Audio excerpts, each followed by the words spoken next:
हाय viewers, मैं हूं कमर चीमा। और व्यूअर्स, जिस तरह आप देख रहे हैं, साजिद तारड़ साहब मेरे साथ मौजूद हैं। किसी तारफ के मुदात नहीं है, अमेरिका में है, अपना बिजनेस करते हैं। और मुस्लिम्स फॉर ट्रंप जो ऑर्गेनाइजेशन है, जो प्रेसिडेंट ट्रंप को सपोर्ट भी करती है, रिपब्लिकन पार्टी के भी बड़े एक्टिव मेंबर हैं। और साउथ एशियन पॉलिटिक्स पे बड़ा अच्छा एनालिसिस भी मुख्तलिफ चैनल्स पे और मुझे भी अक्सर देते रहते हैं। तारड़ साहब, आपके वक्त का बहुत शुक्रिया सर। Thank you. तारड़ साहब, आज जो आपसे बात करनी है वो ये करनी है कि अमेरिका जो है, पाक अमेरिका ताल्लुकात के ऊपर भी, और इसमें जो पाकिस्तान के ऊपर पिछले 20 साल से एक लेबल लगा रहा कि पाकिस्तान डबल गेम कर रहा है, और हम तालिबान के साथ भी हैं, हम अमेरिका के साथ भी हैं, इस पे भी बात करनी है। और दूसरा आपसे ये भी पूछना है कि इस वक्त अमेरिका के अंदर क्या सेंटिमेंट्स हैं कि जो अमेरिका वहां से अफगानिस्तान से निकल रहा है, अमेरिकन मीडिया, अमेरिकन पब्लिक इस सारे प्रोसेस को कैसे देख रही है तारड़ साहब? थैंक यू चीमा साहब। मैं शुरू करूंगा सबसे पहले इस चीज पे कि इस वक्त अमेरिका में मुख्तलिफ किस्म की क्या थ्योरियां, क्या एक माइंडसेट है, किस लोग क्या सोच रहे हैं, ये सारी मुख्तलिफ किस्म की इस वक्त ओपिनियंस चल रही है वॉशिंगटन डीसी एरिया में। एक कहने वाला, और आखिर में मैं बताऊंगा कि what is the mindset of the both parties, Democrat and Republican. लेकिन एक ओवरऑल मैं पिक्चर ड्रा करना चाहता हूं। उसके 7 पॉइंट मैंने उसके लिखने की कोशिश की। उस पर जब देखा, एक सबसे बड़ा पॉइंट ये है कि इस वक्त अमेरिकन समझते हैं कि 20 साल हम रहे अफगानिस्तान में, और 20 साल हमने अफगानिस्तान से वेस्ट पे किसी दहशतगर्दी से बचाए रखा 20 साल। तो वो एक तो अपने आप को ये समझते हैं। दूसरा पॉइंट ये है कि अमेरिका के अंदर इस वक्त उनका अंदरूनी इंतशार चल रहा है। ब्लैक लाइव मैटर और यहाँ पे सफेद फार्म, इसमें इतने फासले पे जा चुके हैं कि उनका इंटरेस्ट ही नहीं है फॉरेन पॉलिसी में। वो कहते हैं भाड़ में जाए दूसरी दुनिया, हमें अपने इंफ्रास्ट्रक्चर पे पैसे लगाने चाहिए, या अपना सोशलिस्ट और कम्युनिस्ट पॉलिसीज हैं उन पर तवज्जो देनी चाहिए। एक तो दूसरा पॉइंट ये है कि वो बिल्कुल इंटरेस्टेड ही नहीं है इन चीजों में। तीसरा, इसमें वो कुछ लोग ये समझते हैं कि हो सकता है कि इंडिया हमें बेहतर डिलीवर करे पाकिस्तान की निस्बत, तो वहां से हम निकले तो इंडिया हमें वही सारा कुछ करने देगा जो पाकिस्तान लेता था। चौथा पॉइंट, अमेरिका में यह समझा जाता है कि अब हमें फिजिकल जंगों की जरूरत नहीं है। हम अपने अहदाफ जो हैं वो या तो ड्रोन्स के जरिए, अपने कैरियर्स के जरिए, या फिर हम इकोनॉमिक सैंक्शंस ले सकते हैं। उसका तजर्बा इन्होंने किया डोनाल्ड ट्रंप के साहब के दौर में। ईरान पे बड़ी टफ सैंक्शंस और एम्बार्गोज किए गए। आपके साथ भी उन्होंने वही करने का सोच रहे हैं। फैटफ से आपने 26 चीजें की हैं, 27 टोटल थी, लेकिन फिर भी नहीं छोड़ा उन्होंने आपको। और दूसरी, आपके ऊपर जो एक नई चीज अगले दिन उन्होंने शुरू की, under as recruitment of army military. अब वो आपकी जो टूटी फूटी एड थी मिलिट्री की, वो भी बंद करेंगे। आपके नेटोज के आपके पास नहीं आएंगे फंड्स, और उसके बाद जो चीजें आपके पास अमेरिकन ओन्ड है उनके स्पेयर पार्ट भी नहीं जाएंगे। मेरा मकसद है आपको भी मूड बना रहे हैं एम्बार्गोज और सैंक्शंस की तरफ। बिल्कुल ठीक है। उसमें 5वां पॉइंट ये है कि एक यहाँ पे ये भी एक थ्योरी चल रही है कि हो सकता है अमेरिका अफगानिस्तान में अमन चाहते ही ना हो, और वो एक वैक्यूम क्रिएट करके निकले ताकि अफगानिस्तान दोबारा उसी खाना जंगी की पोजीशन में जाए। एक ये भी थ्योरी है, यहाँ पे ये भी सब चल रहा है। और दूसरा, इसमें ये छठा पॉइंट जो है, जो मुझे सबसे ज्यादा वैलिड लगता है, वो ये है, आप अगर चाइना की तरक्की देखें तो चाइना की तरक्की का सबसे बड़ा सीक्रेट ये था कि उन्होंने पिछले अपने 50 सालों में, जब से वो वहां पे रेवोल्यूशन आया, उसमें खासकर जब से उन्होंने वहां पे जोन बना के तिजारत को आगे किया, जब से उन्होंने ज़राअत को, एग्रीकल्चर को आगे लेकर आए हैं, उन्होंने एक भी जंग नहीं लड़ी। हो सकता है अमेरिका चाहता हो कि वो भी जंग में आए। अब आपने देख लिया होगा कि चाइना किस तरीके से तालिबान के साथ इंटरेस्टेड है उस एरिया में। तो ये चीज, और जिस तरीके से अब इस वक्त चाइना जो है जितना अपना आर्मी डिफेंस के ऊपर खर्चा वो भी आजकल कर रहे हैं, और जो उनकी अगले दिन 100 ईयर्स की एनिवर्सरी थी, 1 घंटे की स्पीच थी प्रेसिडेंट शी की, उसमें भी उनका जरा गुस्सा नजर आया, और उन्होंने कहा कि जी हमें मजीद किसी ने बुली किया तो उसके कॉन्सिक्वेंसेस होंगे। और तीसरा, इसमें एक जो मैं आखिरी, मेरा 7वां पॉइंट ये होगा कि अमेरिका में इस वक्त जो लोग वॉशिंगटन डीसी में बैठे हैं वो कहते हैं कि हमारे इस वक्त दुश्मन सिर्फ रशिया और चाइना है। ये छोटी मोटी जंगें, ये छोटी मोटी चीजों में हमने ना पैसा जाया करना है, ना टाइम जाया करना है। हमने अमेरिका और हमने रशिया और चाइना को टफ टाइम देना है। उसको टाइम उनके जेब में ये है कि हमारा मुआशी इकोनॉमिक एनिमी जो है वो चाइना है, और डिफेंस के लिहाज से हमारा मुकाबला रशिया के साथ। China doesn't have a capacity to compete our army military complex, और रशिया जो है वो उसमें आगे है। तो ये जो अब मैं इसमें आपको बताना चाहूंगा कि वॉशिंगटन डीसी में इस वक्त जो सियासी हल्के हैं वो क्या सोच रहे हैं। डेमोक्रेट ये सोच रहे हैं इस वक्त के, वो जिस तरह मैंने आपको पहले जो कुछ पॉइंट बताए हैं कि हम अपना सारा इंटरेस्ट इंडिया वाच करेगा, एक तीर से दो शिकार करेंगे, हम इंडिया को स्ट्रॉन्ग करेंगे, वो चाइना भी डिलीवर करेगा, हमें अफगानिस्तान भी डिलीवर वही करेगा, बल्कि वो पूरा रीजन उसको मिनी सुपर पावर बनाएंगे, जो पाकिस्तान के लिए खतरनाक हो सकता है। सलामती काउंसिल की मेंबरशिप है, वर्ल्ड ट्रेड ऑर्गेनाइजेशन में लेकर आना और उसको इंडिया के स्टैचर को और मजीद बड़ा करना, ये पाकिस्तान के लिए ठीक नहीं होगा। डेमोक्रेट का ये माइंडसेट है, और उसको मैं साथ आर्गुमेंट ये दूंगा, सपोर्टिंग आर्गुमेंट, क्योंकि इस वक्त इंडिया में, अमेरिका में Indian lobby is right behind Israel की लॉबी से। इस वक्त वो जो इंडियन डायस्पोरा, इंडियन जो सेकंड जनरेशन लोग हैं, उनका कंट्रोल है व्हाइट हाउस पे, वो उस तरीके से मेरा सपोर्टिंग आर्गुमेंट ये होगा। अब उसके बाद जो रिपब्लिकन है वो, यहाँ पे मैंने कुछ सेनेटर और कांग्रेसमैन उनको ये बयान देते सुना है कि who will held Joe Biden administration accountable in the future, कि जिस लापरवाही के साथ ये निकले वहां से। आपने जिस तरह देखा होगा बागराम एयरपोर्ट से रात के टाइम लाइटें ऑफ करके वो जहाजों में वहां से निकले हैं, बल्कि वहां पे 5000 तालिबान प्रिजनर छोड़ के आ गए, और बड़े कंटेनर छोड़ के आए हैं वहां पे जिनके अंदर आर्मामेंट्स मौजूद थे। ये यहाँ पे रिपब्लिकन पार्टी के लोग ये समझते हैं कि they were not careful, they were not taking extra precaution, और सियासी हल भी वहां छोड़ के नहीं है। अगर तालिबान इतनी स्पीड के साथ उसको टेक ओवर कर रहे थे तो उनको चाहिए था कि वहां पे उसका कुछ सियासी हल निकालते, रिवाइज किया जाता दोहा एग्रीमेंट। ये रिपब्लिकन पॉइंट ऑफ व्यू है। और जो जनरल इस वक्त यहाँ पे हालात ये है कि majority of the people they are careless. उसकी वजह ये country is divided on black live matter और व्हाइट के दरमियान इतनी बड़ी दीवार है, और दिन ब दिन वो बढ़ती जा रही है, क्योंकि उसकी वजह ये है कि Joe Biden administration leadership provide करने से कासर है, वो यूनाइट करने से कासर है, बल्कि वो यूनाइट करना भी नहीं चाहती, वो इसको मजीद डिवाइड करना चाहती है, जिसके रिजल्ट आप देख लेंगे। हमारा मिड टर्म इलेक्शन आ रहा है 2022 में, उसमें नजर आ रहा है अभी तक कि उसमें जो रिपब्लिकन पार्टी है वो हाउस सेनेट या दोनों में अपनी बर्तरी वापस हासिल कर लेंगे, और ये almost whatever they are doing right now the Biden administration, और इंपैक्ट ऑफ कोरोना और इंपैक्ट ऑफ दूसरी चीजों के 2024 में इस वक्त हमारी जो वॉशिंगटन डीसी में एडमिनिस्ट्रेशन है, उनके हालात में थोड़े सा आपको एक्सप्लेन करना चाहूंगा कि इस वक्त वॉशिंगटन डीसी में जो कैमला हैरिस है, वो भी 2024 के इलेक्शन में इंटरेस्टेड है,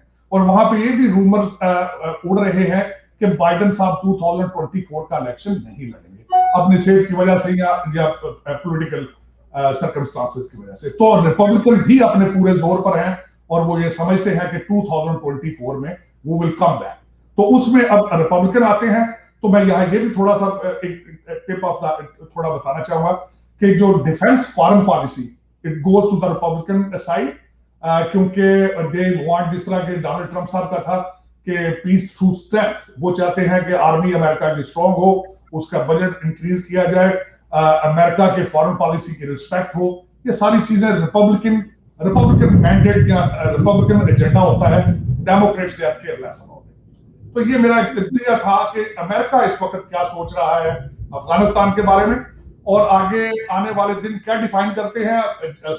अगर ऑन द ग्राउंड रियलिटी देखी जाए तो China is interested in going to Afghanistan, और उसमें Pakistan is playing a major role, और उसमें China and Russia matter of fact both are the countries. बिल्कुल सही, बिल्कुल सही। अच्छा तार साहब, एक क्योंकि आप डिफरेंट स्टेक होल्डर से मिलते रहते हैं और आपने एक बड़ा होलिस्टिक सा एनालिसिस दिया है कि different segments of the society, वो पॉलिटिक्स हो, जर्नलिस्ट हो, सिविल सोसाइटी हो, जो बाकी सोसाइटी है, वो किस तरह चीजों को इस वक्त देख रहे हैं, हाँ, खासकर पाक यूएस और ये अफगानिस्तान के हवाले से भी।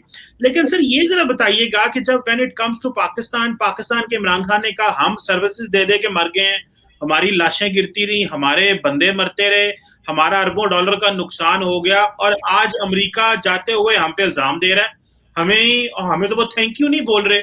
तो और दूसरा हम पे ये इल्जाम लगाते रहते हैं डबल गेम करके पाकिस्तान, और जो नैरेटिव उन्होंने बना दिया आपको अफगानी की, हमें डबल गेम कहते रहते हैं, फॉरगेट द अमेरिकन्स। तो और दूसरा जो आप बता रहे हैं कि व्हाइट हाउस में जिस तरह इंडियंस का बड़ा इन्फ्लुएंस है, या इंडियंस वन वे और दी अदर जो बड़े बड़ी टेक फर्म्स में उनका इन्फ्लुएंस है, या वैसे बाइडेन हैरिस ने उनको हायर किया है फॉर रनिंग देयर ओन जो एग्जीक्यूटिव के अफेयर्स हैं, आप कैसे देखते हैं कि ये जो पाकिस्तान के बारे में जो डबल गेम की बात कर रहा है अमेरिका, और जो इमरान खान साहब ने रिसेंटली पॉलिसी स्टेटमेंट पार्लियामेंट में खड़े होकर बड़े बड़े नारे मार दिए, आप इसको कैसे देखते हैं कि अमेरिकन जो अवाम है, लोग है, वो भी इसी तरह पाकिस्तान के बारे में सोच रहे हैं, या कि वो बॉदर ही नहीं करते कि क्या हो रहा है, लेकिन ये तासुर अभी किस हद तक स्ट्रांग है कि पाकिस्तान ने शायद अमेरिका की मदद नहीं की अफगानिस्तान में, वरना कई लोगों का कहना है अगर पाकिस्तान फुली मदद करता, जो कि पाकिस्तान कहते हैं हमने की है, तो शायद जो है वो अमेरिका अफगानिस्तान में जीत जाता। ये मैं चीमा साहब, मेरी it's a very vague, it's a very huge question, लेकिन इस पे भी मैं कोशिश करूंगा कि अपने कुछ पॉइंट्स के जरिए इसको कवर करने की कोशिश करूं। वो इस तरीके से, सबसे पहला इसका जो पॉइंट है, यहाँ पे अमेरिका ये समझता है कि आप उसामा बिन लादेन, बिलखसूस जब उसामा बिन लादेन का पाकिस्तान से पकड़ा जाना सबसे बड़ा शॉकिंग वो था। उसके बाद अमेरिका और पाकिस्तान का जो ट्रस्ट फैक्टर है वो हमेशा डेफिसिट पे रहा। अब उसके बाद अब मैं ये बताना चाहूंगा कि आप जरा ये खुद सोचें कि परवेज मुशर्रफ दौर में अमेरिका ने मांगा कम था, आपने दिया ज्यादा। अब आप मांगे थोड़ी चीजें और देने वाला आपको हर चीज दे दे, तो आपका वहीं से आपका एक ट्रस्ट फैक्टर खराब हो जाता है कि what is fishing going on. दूसरा, तीसरी इसमें बात यह है कि आपकी करप्शन की स्टोरियां इतनी मौजूद है 73 साल की। आप क्या समझते हैं अमेरिका, बल्कि मैं समझता हूं पूरी दुनिया को पता है कि आप क्या करते हैं। आपसे एक चीज ले तो दो चीजें साथ फ्री दे देते हैं आप। अब तीसरा, उसमें मुझे ये बताएं, आपके मिनिस्टर साहब, इंटीरियर मिनिस्टर शेख रशीद साहब ने अगले दिन पब्लिक टीवी पे बैठ के कहा कि तालिबान की 5000 फैमिलियां जो है वो भारागांव, रबात और इस्लामाबाद आसपास बैठी है। वो क्या आता है उसका इशू। अब आपके प्रेसिडेंट साहब असम्बलियों में तकरीरें कर रहे हैं, इंटरव्यू दे रहे हैं हर जगह पे, लेकिन आपके डॉक्टर मोइज साहब हैं, उन्होंने अगले दिन एक और छोड़ी बात कि अमेरिका ने आज तक अंडे मांगे ही नहीं है। मेरा मतलब ये सारा कंफ्यूजन। और उसके बाद सबसे मैं जो कुछ चीजें आपको बताऊंगा, इंटेलिजेंस रिपोर्टों के हिसाब से, आज की बात नहीं है, कई सालों से जो अमेरिकन हमारी जो एजेंसियां हैं मुख्तलिफ, उनके बयानिए या रिसर्च में ये सारा बिल्कुल क्लियर लिखा गया था। मेरी ओपिनियन नहीं है कि तालिबान एक दिन भी पाकिस्तान की सपोर्ट के बगैर, चाहे वो लॉजिस्टिक हो चाहे किसी किस्म की, एक दिन सर्वाइव नहीं कर सकते। ये आज की बात नहीं कर रहा हूं, मुझे अब आर्टिकल बोल रहा, मैंने ये 4-5 साल पहले पढ़ा था। और मुझे अगले दिन किसी ने आपके जनरल हमीद गुल साहब का किसी ने मुझे एक पीस भेजा व्हाट्सएप पे। तो जनरल हमीद गुल साहब हमारे नेशनल टीवी पे कह के गए थे कि हिस्ट्री एक दिन बताएगी कि अमेरिका ने आईएसआई की मदद से पहले रशिया गिराया, और उसके बाद यह भी कहेगी कि आईएसआई ने अमेरिका की मदद से अमेरिका को गिराया। तो ये अगर ये सारी चीजें आपके नेशनल टीवीज और नेशनल आर्काइव्स पे मौजूद हैं, तो आपका क्या ख्याल है, अमेरिका या दुनिया सारी समझती नहीं है? और जो पैसा एक साइड से आपके पास कंटेनरों में जाता रहा, और आप जिस तरीके से दुबई और लंदन की प्रॉपर्टियां खरीदते रहे, आपका क्या ख्याल है कि वो कोई ढकी छुपी बात है? वो आपके पाकिस्तानियों से ढकी छुपी बात नहीं है। अमेरिकन तो फिर उनका कोई ना कोई सिस्टम होता है, चीजें ट्रेस करते हैं, चाहे जिस तरीके से भी मनी ट्रेस करते हैं। आपके वहां पाकिस्तान में कुछ लोगों को यही नहीं पता चलता कि 25 अरब रुपया मेरे अकाउंट में कौन जमा करा गया, तो आप डबल गेम की बात करते हैं। डबल गेम तो बड़ी मामूली सी चीज है। अब मैं आज मैं सुबह बड़ा हंसा हूं एक खबर सुन के। वो खबर ये थी कि पाकिस्तान अब अफगानिस्तान में चाइना को लेकर जाएगा, और चाइना में जितनी डेवलपमेंट होगी वो पाकिस्तान उसमें उसका हिस्सा बनेगा, देगा। तो मैं आज बड़ा हंसा था, मैं क्या लॉटरी निकल आई है करप्ट ब्यूरोक्रेसी की, करप्ट सियासतदानों की। वो किस तरह पहला भी पैसा आपका सारा अफगानिस्तान में जाता था, पाकिस्तान में डॉलरों के कंटेनर आते थे। अब चाइना से कंटेनर आएंगे, जाएंगे वहां। बदनसीबी पाकिस्तान और बदनसीबी पाकिस्तान के में रहने वाले लोगों की है, जो बेचारे इससे मुस्तफीद नहीं हो सकते, जिन तक ये पैसा पहुंचता नहीं है। ये पैसा यहां से बैंकों से जाता ही नहीं है। मैं कई दफा अमेरिका की खुशनसीबी पे बड़ा हंसता रहता हूं कि पैसा यहां से निकलता है न्यूयॉर्क के बैंकों से, वापस न्यूयॉर्क के बैंकों में आ जाता है। देखें, ऑब्जेक्टिव देखिए। आज मैं खान साहब के, मैं बिल्कुल पाकिस्तान, आपके अब डबल गेम की बात कर रहे थे, मैं देख रहा था आज खान साहब आपका करंट क्या हुआ है। खान साहब के आखिरी साल है अब इस वक्त इलेक्शन में, और आज खान साहब ने कहा है कि जी आपका प्रोटोकॉल कम कर दिया जाए। जो 50-50, 100-100 गाड़ी निकलती है एक मशीर, वजीर भी नहीं होता, मशीर के साथ, तो उसको आज कम किया जाए रास्ते मदीना में। और उसके बाद उन्होंने दूसरी उसमें अफसरों के आज खर्चे उन्हें नजर आए हैं।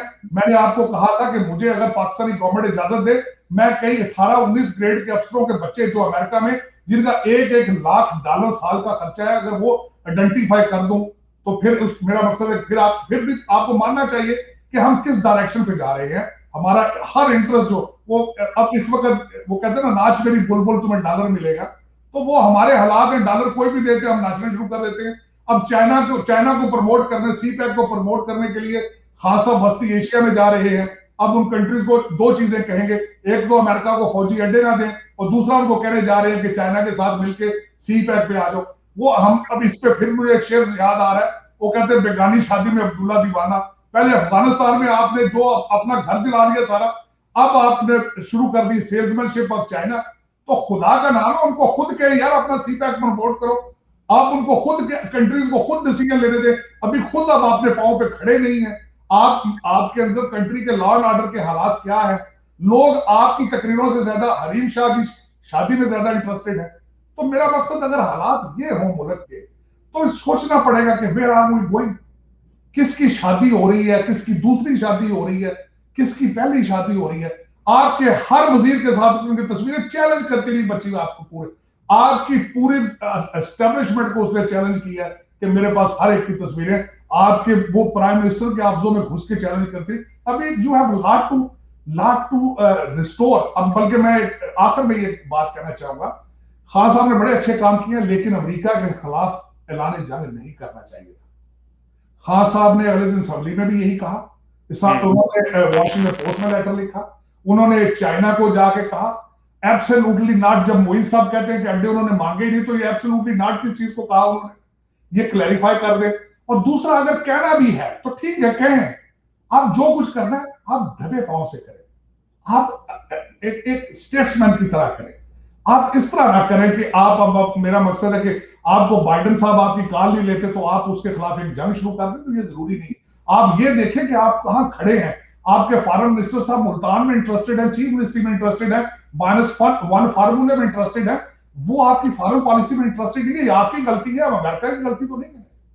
तो इन चीजों को, इन कमियों को पूरी करें आप, और उसको देखें कि where Pakistan is leading, where we going. और इतना क्रूशल पीरियड इस वक्त गुजर रहा है, अगर आप उस रीजन में देखें कि जिस तरीके से चेंजेस आ रही हैं चाइना रशिया की, आप अभी बड़े खुश नसीब है कि इस वक्त Joe Biden is on the steering wheel of America matter है, जिसका इंटरेस्ट ही नहीं है ना पाकिस्तान में, ना अफगानिस्तान में, ना फॉरेन पॉलिसी में।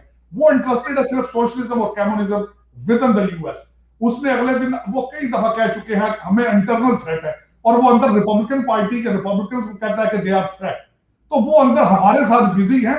You are not on the radar. आप बड़े लकी हैं, वरना ये जो ऊपर नीचे आपने आप कहते हैं ना बुलाते हैं, आप जिस तरीके से आप कर रहे थे अवश्य, मैं इस पर आपको पाकिस्तान को ब्लेम नहीं करता, अमेरिका को ब्लेम करता हूं कि आज अमेरिका की फॉरेन पॉलिसी के हालात ये हैं कि ना तालिबान उसकी रिस्पेक्ट करते हैं, और दुनिया में कोई भी कंट्री ऐसा नहीं है जो अमेरिका की फॉरेन पॉलिसी की रिस्पेक्ट कर रहा हो। बिल्कुल सही है। अच्छा तारड़ साहब, मैं एक एनालिसिस और एक सिचुएशन के हवाले से आपकी एनालिसिस लेना चाहता हूं, और वो ये है कि इमरान खान साहब ने ये जो इतनी एंटी अमेरिकनिज्म शुरू कर दी है पाकिस्तान में, अब पार्लियामेंट में खड़े होके, बाहर खड़े होके, मोहित यूसुफ साहब जो कि अमेरिका से आए हैं, जिनका बेसिकली काम ये था कि आपने पाकिस्तान और अमेरिका के ताल्लुकात ठीक करने हैं, उनको बेसिकली अमेरिका से इंपोर्ट इसलिए किया गया कि भाई आप जो है वो ठंडे, वो लग ही नहीं रहा कि वो पढ़ा लिखा डॉक्टर आदमी है, वो लग रहे हैं कि जैसे कोई बैशिंग करने आए हैं।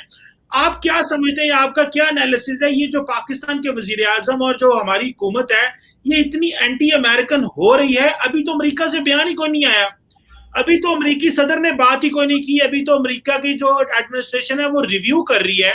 तो आप क्या समझते हैं, ये हमारी lack of understanding of the foreign policy है, लैक ऑफ डायरेक्शन है हमारी फॉरेन पॉलिसी में? और तीसरा ये भी बताइएगा कि क्या खान साहब जो है, आप क्योंकि बहुत फॉलो करते हैं हर न्यूज को पाकिस्तान से, क्या इमरान खान साहब बहुत ज्यादा बोलते हैं अमेरिका के ऊपर, जबकि अमेरिका का सदर बोलते ही नहीं है? मतलब ये बात कह देना एचबीओ टीवी को कि कह देना मैं बैठा हूं अमेरिका के सदर को कहें मुझे फोन करना है तो कर ले, मैं सुन लूंगा उसका फोन। मतलब ये इस तरह की बात करना और इस तरह का माहौल देना। तो आप क्या समझते हैं कि इमरान खान साहब अपनी बैड गवर्नेंस की वजह से, इकोनॉमी ना चलने की वजह से, ये जो पॉपुलिज्म की सियासत है उस पर ज्यादा फोकस कर रहे हैं और एक्चुअली ये नहीं देख रहे कि मुल्क का इस वक्त इंटरेस्ट क्या है, किस तरह हमें नई अमेरिकी एडमिनिस्ट्रेशन के साथ अलायंस करना है, अलाय होना है कि यहाँ पे पॉपुलिज्म, पॉपुलिस्ट नारे लगा के अवाम को, जो बेचारी अवाम जो अपने लीडर को देखती है कि जो कह रहा है सही कह रहा है, उसको पीछे लगाना है। देखिए, इस पे जितना अफसोस किया जाए कम है, क्योंकि उसकी वजह यह कि ये जो जिस तरीके से कम्युनिकेशन इस वक्त करने की कोशिश की जा रही है पाकिस्तान से, ये कम्युनिकेट करने के प्लेटफॉर्म जो है they are not visible, they are not good. आप इंटरव्यूज के जरिए, आप टीवी के ऊपर कौमी असेंबली में बैठ के आप इस तरह के नारे नहीं लगाते, आप इस तरह नहीं करते। आप बिल्कुल आप देखें कभी कोई फॉरेन इस वक्त प्राइम मिनिस्टर या प्रेसिडेंट कर रहा हो, लेकिन चले कोई क्या बात है। लेकिन उसमें ये मैं बताना चाहूंगा कि मेरा जो तजर्बा ये बता रहा है पाकिस्तान को देखते हुए कि हमारी एक तो जियोग्राफिक लोकेशन, हमारी फॉरेन पॉलिसी है और उसी बेस पे पैसे बनाने की कोशिश कर रहे हैं। पहले वेस्ट के लिए हम इंपॉर्टेंट थे, रशिया की वजह से हमने खुल के पैसे बनाए उनसे। आज हम चाइना के लिए इंपॉर्टेंट है, हम खुल के पैसे बना रहे हैं। Bottom line is dollar, is not nationalism, is not nothing else, period. ये मैं जब भी बैठता हूं, सारे कलाबे मिलाने की कोशिश करता हूं, जब भी सारे आर्टिकल पढ़ने के बाद मैं जब बॉटम लाइन पे जाता हूं तो उस पर सिर्फ पैसा नजर आ रहा। अब इन्होंने माइंड बना लिया। कभी एकदम मुझे अब छोटी, मैं आपसे ये पूछना चाहूंगा चीमा साहब, आप एक साल के अंदर ही इंडिया से बात करते हैं, साथ ही सिग्नल दे देते हैं जी हम तो ट्रेड भी शुरू करने लगे, अगले हफ्ते क्या देते नहीं जी असं तो पीछे। एक दिन आप आज खेलना, मैं अगले लड़े नहीं खेलना। मेरा पास कोई मिच्योरनेस नहीं किसी डिसीजन में, ये ज्यादती है। मेरा मकसद है, आप कभी तालिबान आप पिक्चर ड्रा करते हैं, आप तालिबान के आप उनसे जानवर, तालिबान बनाने वाले, ट्रेन करने वाले सारे आप। मेरा मकसद एक मिक्स सिग्नल देते हैं, कंफ्यूजन क्रिएट करते हैं, लेकिन एक चीज में आप कामयाब हैं, पैसे बना रहे हैं आप, उसमें आपका कोई कंफ्यूजन नहीं। उसमें आपका टीम वर्क है, आपका अलायंस बड़ा स्ट्रांग है। करप्ट लोगों का टोला जो बैठा है ऊपर, वो बड़े दे आर वेरी सक्सेसफुल। मैं अप्रिशिएट करूंगा। आपको चाहिए कि अब आप इस वक्त, मेरा मकसद जिस तरीके से हमारे राय देखें तो पूरा मुल्क तो आपने बैरियर टाउन बना दिया है इस वक्त। तो फिर हमें लग रहा है कि मलिक साहब ही सारा मुल्क चला रहे हैं। कराची में उनका देखें हालात, रिंग रोड लाहौर देखें, रिंग रोड इस्लामाबाद देखें, दूसरी तो दुनिया है ही कुछ नहीं। स्वाय मेरा मकसद है, कहते हैं जी खाबे खाओ तो मौज करो, इस तरह तो कंट्री नहीं चलते। और इसमें आज की बात नहीं मैं कर रहा हूं, मैं इनको ब्लेम नहीं करूंगा। 73 साल है सर, 73 साल। जितनी मजीद आप हिस्ट्री पढ़ेंगे आपको उसमें से शर्मिंदगी मिलेगी। आप कभी आपको, और मैं कहता रहा तो कहते हैं लीडर नहीं रहा अपने लीडर, मैं उस पर क्या है, तो एक बहुत बड़ी लंबी बहस है। लेकिन ये मैं ख्वाहिश है मेरी कि पाकिस्तान तरक्की करे, पाकिस्तान अपनी फॉरेन पॉलिसी को बैलेंस करे। और जो चीजें की जाती है, डॉक्टर मोईज साहब यहां से वो इंस्टीट्यूट ऑफ पीस में थे, बड़े पीएचडी उनकी बड़ी खास बॉस्टन यूनिवर्सिटी से, बड़ा उनका वेरी नाइस क्रेडेंशियल्स। लेकिन उन्हें चाहिए कि राइट ट्रैक पर लोगों को लेकर आए, लोगों को बताएं, अपने खासकर लोगों को ना बताएं, अपने लीडर्स को बताएं खासकर कि शेख साहब आप टीवी पे बैठ के ये ना कहें कि तालिबान के बच्चे हम पाल रहे हैं। ये बड़ा, this is not fair, this is not good at all. बिल्कुल ठीक है। Thank you very much Sajid Tarar साहब for your valuable comments and हमें बताने के लिए और एनालिसिस। और मैंने तारड़ साहब एक अगली जो डिस्कशन है वो पाकिस्तान की लीडरशिप के ऊपर आपके साथ करनी है कि हमें किस तरह की लीडरशिप मिली और किस तरह के हमारे लीडर हैं, और हमें ये जो पॉलिटिकल क्लास है हमारी, इस पॉलिटिकल क्लास का जो अंडरस्टैंडिंग है चीजों की, उस हवाले से हमें देखना है कि कितने मीडियोकर लोग हमें मिले हैं इस मुल्क को। इस 22 करोड़ में से इतने को मीडियोकर लोग, थोड़े से चंद, एक दर्जन मीडियोकर लोग जो हैं वो हमें मिले हैं। इस पे भी आपके साथ किसी दिन बात करनी है और आपसे जो है ना, तो sir thank you very much. थोड़ा सा टीजर एक कहूंगा उसमें, बिल्कुल इस पे एक प्रोग्राम होना चाहिए और करेंगे। लेकिन इस पे मैं पिछली दफा जो कराची में जिमनी इलेक्शन हुए, मैं बड़ा मायूस हुआ उस चीज को देख के। मैं ये टीजर थोड़ा सा देना चाहूंगा। आप सोचें कि कितने % लोग सिर्फ वोट डाल रहे हैं। जो 5-10% वोट लेता है मैंने बन जाता है, अंदाजा लगाया। ये डिस्कस करेंगे क्योंकि ये मेरा पैशन है।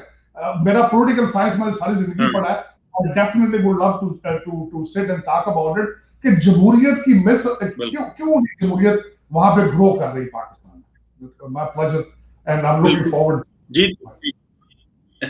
जी sure, thank you very much Tarar साहब फॉर योर टाइम, बड़ी मेहरबानी।